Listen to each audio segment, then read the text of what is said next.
So guys, for the first method, in the bottom right of our taskbar, you want to click on the speaker icon. Now once you're on this, make sure that your speaker is not muted and that you have it turned up. In my case, I can't do it because it's going to mess up my recording. But in your case, make sure that this is not muted and that you have this turned up. Now you want to click on select a sound output. Make sure that you have your correct output device selected right here. And again, make sure that this is not muted and that you have this turned up.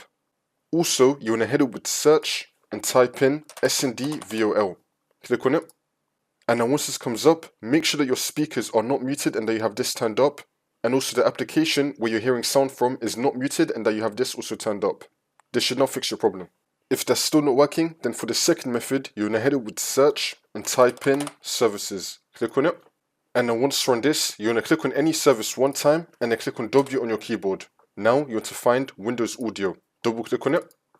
Make sure that you have the startup type on automatic and then click on start, which will now make the service status running. And then click on OK. Now you want to click on restart, which is now going to restart the Windows Audio service. See if that works for you. For the next method, you're going to head it with search and type in troubleshoot settings. Click on it.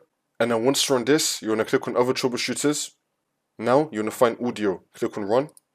And then once this comes up, you're going to click on yes, which is now going to run the audio diagnostics. You just want to go through all this and then this should now fix your problem. If that's still not working, then for the last method, you just want to unplug your audio device, restart your computer, and then plug it back in again. Hopefully this will now work for you.